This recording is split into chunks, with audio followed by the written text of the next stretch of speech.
வணக்கம். இது உங்கள் ஊடகம், தமிழர்களுக்கான ஊடகம் ஜீவா டுடே. பார்லிமெண்ட்ல நடந்த ஒரு முக்கியமான விஷயம். மீண்டும் மீண்டும் தமிழர்களின் சுயமரியாதையை சீண்டும் விதமாகவே இந்த ஒன்றிய அரசு செயல்பட்டு இருக்கிறது. जो दुमका जिले के मंदिरों की चर्चा की है, झारखंड में आर्कियोलॉजिकल सर्वे ऑफ इंडिया 13 ऐसे मॉन्यूमेंट्स हैं जिनके संरक्षण के लिए काम कर रही है।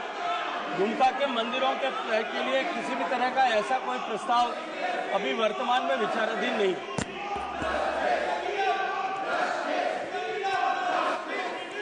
Question number 143 doctor Rajesh Mishra. எங்களுக்கு வர வேண்டிய 2000 கோடி, அதாவது நல்லா கவனிச்சுக்கோங்க, இது யாரும் நம்ம ஒன்றும் பிச்சை கேட்கல, அவங்க ஒன்றும் பிச்சை போடல. நமக்கு வர வேண்டிய நிதி, அந்த கல்விக்காக நம்ம தமிழ்நாட்டு பிள்ளைங்க படிக்கணுங்கிறதுக்காண்டி கொடுக்க வேண்டிய நிதியை கொடுங்கன்னு கேட்டா, நீ ஹிந்தி படிக்கணும், நீ மும்மொழி கொள்கையை ஏற்றுக்கணும், நீ புதிய கல்விக் கொள்கையை ஏற்றுக்கொள்ளணும் அப்படிங்கிற நிபந்தனையை வைத்து இதை ஏற்றுக்கிட்டா இது, இல்லாட்டி நீ படித்தா போ, இப்போ நாசமாக போகிறதுனா போ அப்படின்னு நிதியை தரமாட்டோம் என்று ரொம்ப வெளிப்படையாக தமிழர்களை வஞ்சிக்கிறோம், தமிழ்நாட்டு பிள்ளைங்க படிக்கக்கூடாது என்று சொன்னது இந்த ஒன்றிய அரசு.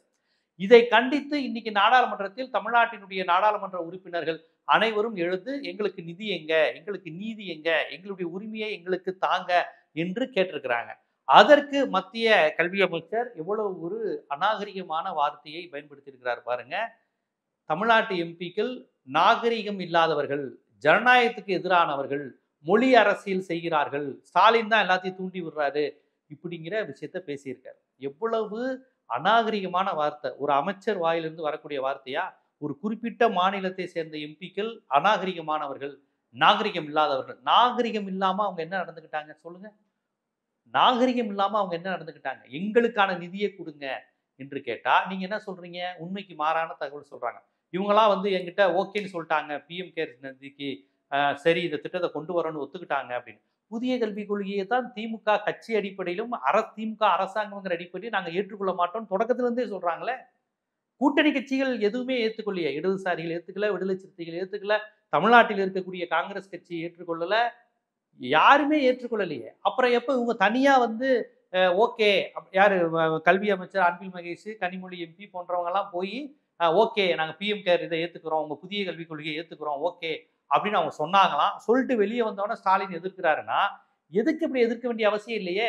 வெளிப்படையா மக்கள் மத்தியில நாங்க ஏற்றுக்கொள்ள மாட்டோம் என்று சொல்லிதான் அவங்க ஓட்டரசியல்லே அதான் பண்றாங்க. வாக்கு அரசியல்லே புதிய கல்விக் கொள்கையை ஏற்றுக்கொள்ள மாட்டோம், நீட்டை நாங்கள் எப்படியாவது எதிர்த்து போராடுவோம், இந்த நீட்டையும் புதிய கல்விக் கொள்கையும் பிஜேபி நம்ம மேல திணிக்குதுன்னு சொல்லிதான் அவங்க ஓட்டே கேட்கிறாங்க.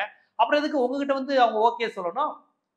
இப்ப அவங்க இல்லைன்னு சொல்றாங்களே, உங்களை சந்தித்தது எதற்கு? புதிய கல்விக் கொள்கையை ஏற்றுக்கொள்ள முடியாது என்று சொல்வதற்காக நாங்களாம் சந்திச்சோங்கிறாங்க. அதற்கு பதில காணோம். இவங்கெல்லாம் எப்படி தெரியுமா? ஸ்பிட் அண்ட் ரன்ங்கிற மாதிரி துப்பிட்டு ஓடிடுவாங்க. ஒருத்தர் நல்ல வெள்ளை சட்டை நல்லா சூப்பரா போட்டு கல்யாண சட்டை போட்டு வந்தானா அப்படி வெத்தலையை போட்டு தூணு அந்த துப்பிட்டு அந்த வெள்ளை சட்டையை வந்து கரையாக்கிட்டு ஓடிடுவாங்க. அவன் வந்து எதுக்கு துப்புனா என்னன்னே தெரியாது. வந்து பாக்குறவனுக்கு என்னடா ட்ரெஸ் அழுக்கா இருக்குங்கிறது மட்டும் தான் இருக்கும். அது மாதிரி இவங்க ஒத்துக்கிட்டாங்க அப்படின்னு மட்டும் சொல்லிடுறது. எங்க நாங்க ஒத்துக்கிட்டோம்னு இவங்க விளக்கம் கொடுத்தாங்கன்னு வச்சுக்கோங்களேன், அதுக்கப்புறம் அதை பத்தி பேச மாட்டாங்க. ஏன்னா இவங்க பேசுற எதுவுமே உண்மை கிடையாது. இவர்கள் உள் மனதில் என்ன வக்கரம் இருக்கு பாருங்க. தமிழர்கள் என்றால் நாகரிகம் இல்லாதவர்கள், தமிழ்நாட்டு பிரதிநிதிகளை நாகரிகம் இல்லாதவர்கள் என்று இவங்க சொல்றாங்க. ஏற்கனவே இவர்கள் ஒரு பிரச்சாரத்தை மேற்கொள்றாங்க. என்ன சொல்றாங்க? ஒரிசால போய் உங்க பூரி ஜெகநாதர் கோயிலை வந்து தமிழ்நாட்டில் திருடி வச்சிருக்கிறாங்கன்னு பிரச்சாரம் செய்தவர்கள் தான் இவர்கள். ஒரு மாநிலத்தில் போய் ஒரு மொழி பேசுபவர்களிடம் போய் இன்னொரு மொழி பேசுபவர்களை இழிவாக பேசுவது. உத்தரப்பிரதேசத்துல போய் உங்க வட இந்தியர்களை பத்தி தமிழர்கள் தப்பாக பேசுகிறார்கள் என்று பரப்புரை செய்வது. ஏற்கனவே அங்கு உள்ள ஒரு யூடியூப்லாம் வட இந்தியர்களை இந்த தலைகளா நிக்க வச்சு கொண்டுட்டாங்கிற மாதிரி இஷ்டத்துக்கு போய் பரப்புறது. அப்போ வட இந்தியா முழுவதும் தமிழர்களையும் தமிழ்நாட்டையும் பத்தி உங்களுக்கு எதிரானவர்கள் என்று சொல்வது. ஒரிசா மக்களுக்கும் தமிழர்களுக்கும் பிரச்சனையை தூண்டி வருது. உங்க கோவிலுக்கு சாவியை அவங்க திருடிட்டாங்க. இதெல்லாம் பிரச்சாரத்துல நடந்ததுதான். யாரும் மக்கள் அவ்வளவு எளிதா மறந்துருக்க மாட்டாங்க. கேரளா மாநிலத்தை பத்தி கர்நாடகா பிரச்சாரத்துல கேவலமா பேசுறது. கேரளா மாநிலம் மோசங்க, ஜிகாத்திகள்லாம் சேர்ந்து இந்து பெண்களை முஸ்லீமா மாத்தி தீவிரவாதியா மாத்தி ஐஎஸ்ஐசி சிரியாவுக்கு அனுப்பிடுறாங்கன்னு ஒரு விஷம பிரச்சாரத்தை பண்றது. அப்ப தென்னிந்தியா குறித்து எப்போதுமே இவர்களுக்கு நல்ல பார்வை இருந்தது கிடையாது. தென்னிந்தியாவை எப்போதும் ஒரு வன்மத்தோடைய அவங்க அணுகுறாங்க. வட இந்தியாவில் எப்போதும் தமிழர்களை இழிவுபடுத்தி பேசி கொண்டிருப்பது ரொம்ப இயல்பானதா இருக்கு. அதனாலதான் அந்த வார்த்தை ஒரு அமைச்சர், இவர் நமக்கும் சேர்த்துதான் அமைச்சர். யோசித்து பாருங்க, நம்ம தமிழர்களுக்கும் சேர்த்துதான் தர்மேந்திர பிரதான் அமைச்சர். ஆனா தமிழர்களை அவர் பொருட்டா மதிக்கல, தமிழர்களை அவமானப்படுத்தி பேசுறாரு. இப்ப நான் பேசினது உங்களுக்கு காயப்படுத்தியிருந்தா வேணா நான் மன்னிப்பு கேட்டுக்கிறேன். எப்படி இப்ப மெயின் பிரச்சனை மடைமாறுது, கவனிச்சிங்களா? 2000 கோடி நிதி எங்கேன்னு கேட்க வேண்டிய இடத்துக்கு போய் தமிழர்களை நாகரிகம் இல்லாதவர்கள் என்று சொல்லி ஸ்டாலின் என்கிட்ட ரகசியமா ஒத்துக்கிட்டாரு புதிய கல்விக் கொள்கைக்குன்னு சொல்லி, இப்ப அதை மறுத்து பேசினோன்னே சரி ஓகே அது காயப்படுத்தி தான் மன்னிச்சுக்கிறேன். இப்ப பிரச்சனை முடிஞ்சா? 2000 கோடி நிதி எங்கங்கிற மெயின் பிரச்சனையை விட்டுட்டு தமிழ் எம்பிக்கள் நாகரிகம் இல்லாதவர்கள் கனிமொழி என்கிட்ட ஓகேன்னு சொல்லிட்டாங்க அப்படின்னு ஒரு 2-3 பொய்ய ஒரு வன்மத்தை அவதூற கக்கிறது, அதை மறுத்து நம்ம ஆட்கள் போராடிக்கிட்டு கத்திக்கிட்டு பார்லிமெண்ட்ல கதகளி ஆடிக்கிட்டு இருப்பான். எப்படி எங்களை பேசலாம் அப்படின்னு அவன் போராடிக்கிட்டு இருப்பான். ஏன்னா அது சுயமரியாதை பிரச்சனை இல்லையா, அவன் அதை பேசிக்கிட்டு இருப்பான். இப்ப திருப்பி இந்த 2000 கோடி நிதி என்கிற பிரச்சனை திருப்பி பின்னாடி போயிடும். இதைத்தான் அவங்க தொடர்ச்சியா செய்யறாங்க. 2000 கோடி தமிழனுக்கு வரக்கூடாது அப்படிங்கிறதுக்காக அதை உடனே உங்க ஸ்கூல்ல ஹிந்தி படிக்கிறீங்க, பிரைவேட்ல படிக்கிறாங்க, கலைஞர் வீட்டுல படிக்கிறாங்க, கனிமொழி வீட்டுல படிக்கிறாங்க, திருமாவளவன் ஸ்கூல்ல நடத்துதுன்னு 2000 கோடி இவன் தர வேண்டியது இருக்கும். இவங்க சொல்ற இந்த விஷயங்களுக்கு எதுவும் தொடர்பும் கிடையாது. இவர்கள் குறிப்பிட்ட நபர்கள், தனிப்பட்ட நபர்கள், அவங்க என்ன பண்றாங்க ஏது பண்றாங்க எதுவுமே தமிழ்நாட்டு மக்களுக்கு அவசியம் இல்லாத விஷயம். ஆனா ஒரு அரசு, ஒன்றிய அரசு, சென்ட்ரல் கவர்மெண்ட், பிஜேபிங்கிறது ஒரு கவர்மெண்ட், இது வந்து ஸ்டேட் கவர்மெண்ட், இது கொடுக்க வேண்டிய பணம். இந்த பணத்தை கொடுங்கன்னு சொன்னா எவ்வளவு தூரம் அவமானப்படுத்துறது, அவதூறா பேசுறது, பொய்ய பரப்புறது. இல்லாட்டி என்ன சொல்லுவாங்க, உங்க தலைவர்கள் எங்கள்கிட்ட ஓகேன்ட்டாங்க, உங்ககிட்ட நடிக்கிறாங்க. இவங்க கிட்ட இவங்க கொள்கையில ஒரு நேர்மையே கிடையாது. இப்ப எப்படி திமுக வந்து பாஜக புதிய கல்விக் கொள்கையை திணிக்குது, நாங்க எதிர்க்கிறோம்னு ஒரு ஸ்டாண்ட் எடுக்கிறாங்க திமுக கூட்டணிகள், இடதுசாரிகள். இவங்கள்ட்ட அந்த நேர்மை இருக்காது. தேவைப்பட்டா இவங்களும் புதிய கல்விக் கொள்கைனா இல்ல நாங்க அப்படிலாம் கொண்டு வரல, இந்திய திணிக்கிறீங்களா, நாங்க இந்தியெல்லாம் திணிக்கல, இப்படி எதையாவது சொல்லுவாங்களே ஒழிய நேர்மையா சமஸ்கிருதத்தை திணிக்கிறோம், இந்திய கொண்டு வர்றோம், எங்க நோக்கம் இந்து ராஷ்டிரான்னு சொல்லவே மாட்டாங்க. அப்படி சொல்லும் போது மறுப்பு வந்தா நாங்க அப்படி சொல்ல இப்படி சொல்லன்னு எதையாவது சொல்லிட்டே இருப்பாங்க.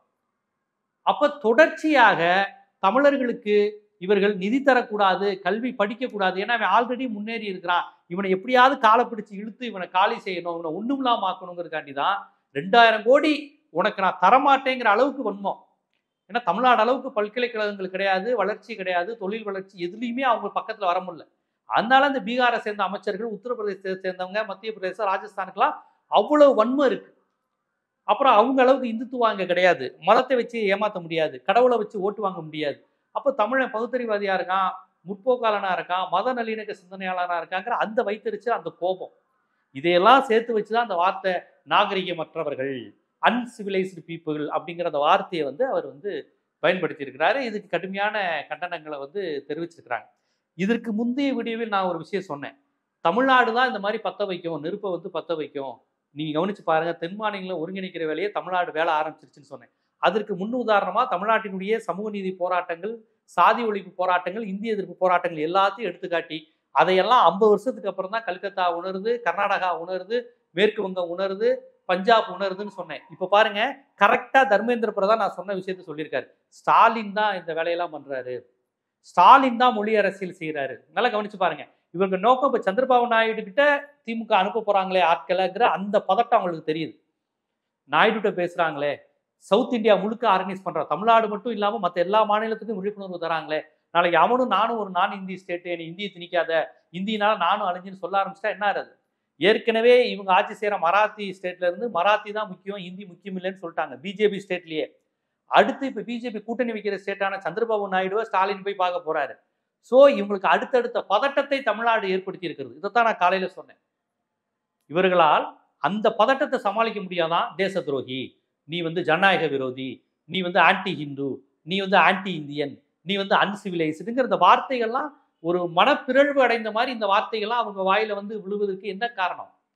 அந்த பதட்டம் தான். ஐயோ நமக்கு நம்மளுடைய சதி இங்க அம்பலப்பட்டு போயிருச்சே, கரெக்டா பாயிண்ட பிடிச்சிட்டாங்களே, சவுத் ஃபுல்லா ஆர்கனைஸ் பண்றாங்களே, நான் இந்தி ஸ்டேட் முழுக்க அவேர்னஸ் ஆயிடுச்சா, இந்தி ஸ்டேட்டுக்கு நம்ம எங்க பிழைக்கிறது, நமக்கு இங்கிலீஷும் தெரியாது, ஒரு மண்ணும் தெரியாது, மேத்தமெட்டிக்ஸ் நாலேஜும் கிடையாது, சயின்ஸ் நாலேஜும் கிடையாது, அவன் கேரளாக்காரன், தமிழன், தெலுங்கு, கன்னடெல்லாம் சம நாலேஜா இருப்பான், ஐடி ஃபாரின்னு போவான், நம்ம அங்கதானே போய் பிழைக்கணும். அப்ப நம்மள இந்த அளவுக்கு அவங்க அவேர்னஸ் ஆயிட்டாங்கன்னா இன்னும் நம்ம எப்படி பிழைக்கிறதுங்கிற மாதிரியான அந்த பயத்திலிருந்து வரக்கூடிய விஷயம். இத்தனை ஆண்டு காலமாக அவர்கள் அதைத்தான் செஞ்சுக்கிட்டு இருந்தாங்க. மற்ற மாநிலத்தை வரை குதிரை ஏறிக்கிட்டு இருந்தாங்க, தமிழனை ஒன்றும் செய்ய முடியல. இப்ப தமிழை மற்ற ஸ்டேட்டையும் விழிப்புணர்வு அடைய செய்யறானே, மற்ற மாநிலத்துக்கும் முன்னோடியா இருக்கிறானே, ஒண்ணு கூட்டிட்டா என்ன பண்றது, அந்த பதட்டம் தான். அதனாலதான் அந்த வார்த்தைகளை பயன்படுத்துறது.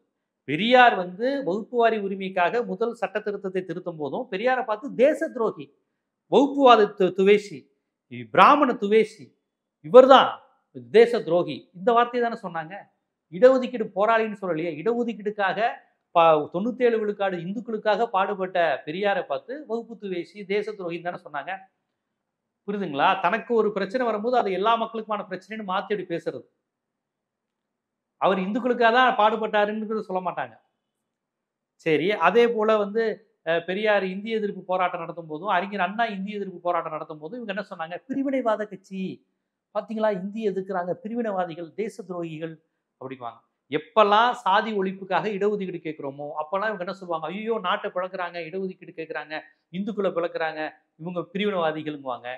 எப்பெல்லாம் எங்க இந்திய திணிக்காத, எங்க தமிழுக்கு பங்கம் விளைவிக்காதுன்னு சொன்னா ஐயோ தேச துரோகிங்குவாங்க. இவங்களை பொறுத்தவரையும் பிரிவினைவாதங்கிறது தேச துரோகங்கிறது என்னது? இந்தியை எதிர்த்து தாய்மொழியை பாதுகாத்தா அது தேச துரோகம். எல்லாரும் படிக்கணும், எல்லா இந்துக்களுக்கும் வேலை வாய்ப்புன்னு கேட்டா அது பிரிவினைவாதம். இந்த வார்த்தையை தான் அவங்க தொடர்ச்சியா பயன்படுத்துவாங்க. இப்ப இவர்கள் பதறுகிறார்கள் என்றால் தமிழ்நாடு சரியான மூவ் எடுத்திருக்கிறது, சரியான சாட்டையை சுருட்டி இருக்கிறது. குறிப்பாக சந்திரபாபு நாயுடு, ஸ்டாலின், நான் காலையில சொன்ன அந்த மேட்டர் தான். சந்திரபாபு நாயுடு ஸ்டாலின் சந்திக்கிறாங்க, அடுத்து இவங்கெல்லாம் ஒன்று சேர போறாங்கிறப்ப பாஜக ஸ்டேட்டையும் ஒருங்கிணைத்து, இந்தி பேசாத பாஜக ஆளும் மாநிலங்களையும் ஒருங்கிணைத்து உங்க ஒரு கூட்டணி அமைச்சிருவாங்களோன்னு பயமா இருக்கு. இந்த இந்தியா கூட்டணிங்கிறது தேர்தல் சமயத்தில் மட்டும்தாங்க இருக்கு. அது பெரிய ஸ்ட்ராங்கா இல்லைங்கிறது ஒரு உண்மைதான், அது ஒத்துக்கணும். இந்தியா கூட்டணி ஒன்றும் பெருசா இல்லை. எனக்கு இந்தியா கூட்டணி மேல பெரிய நம்பிக்கை தொடர்ச்சியா வர்ற மாதிரி அவங்களுடைய செயல்பாடுகள் இல்லை. அது ஆம் ஆத்மி இருக்கு, மம்தா இருக்கிறாங்க, பட் அப்படி ஒரு அலைன்ஸ் வந்து தமிழ்நாட்டில் மட்டும்தான் இருக்கு. நான் பிஜேபி இந்தியா அலைன்ஸுங்கிற ஒரு கான்செப்ட் தமிழ்நாட்டில் இருக்கு, மற்ற மாநிலத்தில் எந்த அளவுக்கு இருக்குன்னு எனக்கு தெரியல. இப்படி இருக்கும்போது இந்த ஒரு பொது விஷயத்தை முன்வைத்து நாடாளுமன்ற மறுதொகுதி செய்து இந்தி பேசாத மாநிலங்களை வஞ்சிக்குதுங்கிற இந்த விஷயத்தை எடுத்து சொல்லி நேரடியா அவன் பாதிக்கிறாங்கிற விழிப்புணர்வை அவன்கிட்ட ஏற்படுத்தி, உன்னைய வந்து அவன் நாமம் போட போறான், உன்னை கான்செப்ட், உன் தொகுதி, உன் மாநிலம், உன் மொழி, உன் மக்கள் எல்லாருடைய எதிர்காலத்தையும் பாழாக்க போறாங்கிறத எடுத்து சொல்றாங்க. இது வெறும் தமிழ்நாடு பிரச்சனை கிடையாதுன்னு. அப்ப வெறுமனே இந்தின்னு சொல்லும் போது தமிழ்நாடு பிரிவினைவாதி, ஆந்திரா ஏத்துக்குச்சுன்னு சொல்லி சமாளிச்சிடலாம். சமஸ்கிருத எதிர்ப்புங்கிறப்ப ஆந்திரா பாத்தீங்களா, நம்மளாம் சமஸ்கிருதத்துலேருந்து வந்த மொழி தெலுங்கு, தமிழ்ல எப்பவுமே பிரிவினைவாதம் பேசுவான்னு சொல்லி ஆந்திராக்காரனை அப்பீஸ் பண்ணிடலாம், கன்னடத்துக்காரனை அப்பீஸ் பண்ணிடலாம், மேற்கு வங்கத்துக்காரனை அப்பீஸ் பண்ணிடலாம். ஏன்னா அவங்களுக்கு வந்து பார்ப்பன எதிர்ப்பு, பிராமண எதிர்ப்பு, வடவர் எதிர்ப்பு, சடங்கு எதிர்ப்பு, சமஸ்கிருத எதிர்ப்புலாம் மேற்கு வங்கத்திலையும் கிடையாது, ஆந்திராலையும் கிடையாது, கர்நாடகாலையும் கிடையாது. கர்நாடகா ஆந்திராலையாவது ஓரளவு உண்டு, அங்கிட்டலாம் பெரிய லெவலில் இருக்காது. அதனால திமுகவினுடைய மற்ற சமூக சீர்திருத்த இடஒதுக்கீடு கொள்கைகள் அங்கே ஈடுபடாது. அதை பிஜேபி அப்படியே ஒரு மாதிரி சமாளிச்சிடும். ஆனால் இப்போ தொகுதி சீரமைப்புன்னு வரும்போது நேரடியாக அவன் ஓட் பாலிடிக்ஸ் பாதிக்குது. புரியுதுங்களா? நீங்க நான் பிராமின் பாலிடிக்ஸ்ல பேச வேணாம், சடங்கு எதிர்ப்பு பேச வேணாம், நேரடியாக அவன் ஓட்டு பாதிக்குது. அப்போ மம்தா பானர்ஜி கூட, ப்ரோ பிராமின் பேசுகிற மம்தா பானர்ஜி கூட, சடங்குகளை எதிர்க்காத சந்திரபாபு நாயுடு கூட உங்களுக்கு இந்த விஷயத்துல அடிபடிஞ்சு தான் ஆகணும், திமுக பேச்சை கேட்டு தான் ஆகணும். கேட்கலன்னா அவுட்டு, மாநிலம் அவுட்டு, மொழி அவுட்டு. இப்போ ஏன் தர்மேந்திர பிரதான் வந்து பதறுகிறாரு? ஏன் இவ்வளவு அன்சிவிலைஸ்டு பீப்புள்னு சொல்லக்கூடிய அளவுக்கு அவர் ஏன் அப்படி பயப்படுறார்? பிரச்சனையாயிரும். எல்லாரும் சுதாரிச்சிருவான். தமிழ்நாடு மட்டும் இல்லை, எல்லா தொகுதி மக்களும் சுதாரிச்சிருவான். நான் ஹிந்தி ஸ்பீக்கிங் எல்லாம் ஒரிசா எல்லாரும் திரண்டு நின்னானா என்ன ஆகுறது? அதுவும் நான் ஹிந்தி பீப்புள் வந்து ஹிந்தி ஏரியாவோட வளர்ச்சி அடைந்த மாநிலமா இருக்கும், அவேர்னஸ் கூட இருக்கும், அவனு சொன்னா ஓரளவு புரிஞ்சுக்குவான். இப்போ கொஞ்சம் வளர்ச்சி அடைஞ்சிட்டு வரான். இப்போ நிறைய இந்தி எதிர்ப்பு இந்த விஷயங்கள்லாம் தமிழ்நாடு பேச்சு அவன் கேட்டுக்கிட்டு இருக்கிறான். இந்த நிலையில் இப்போ தமிழ்நாடு எடுத்திருக்கக்கூடிய அந்த எல்லா மாநிலங்களையும் சந்திக்கக்கூடிய அந்த முடிவு, இந்த மாதிரி விஷயங்கள்லாம் அவர்களை பதற்றமடைய செய்திருக்கிறது. அப்படி என்றால் சரியான போக்கில் தமிழ்நாடு சென்று கொண்டிருக்கிறது. தமிழ்நாடு பின்னால் இந்தி பேசாத மாநிலங்கள் அனைத்தும் அணிவகுத்து நின்றால் கண்டிப்பாக ஒன்றிய அரசினுடைய எதேச்சதிகார போக்கை மட்டுப்படுத்த முடியும், கட்டுப்படுத்த முடியுங்கிறதுக்கு தர்மேந்திர பிரதானின் பதட்டமே நமக்கு ஒரு மிகப்பெரிய சாட்சியாக இருக்குது. இது போன்ற அரசியல், பொருளாதாரம், சினிமா போன்ற பல்வேறு விழிப்புணர்வு காணொலிகள் உங்களை வந்து சேருவதற்கு ஜீவா டுடே சேனலை சப்ஸ்கிரைப் பண்ணுங்க, ஆதரவு தாங்க. நன்றி.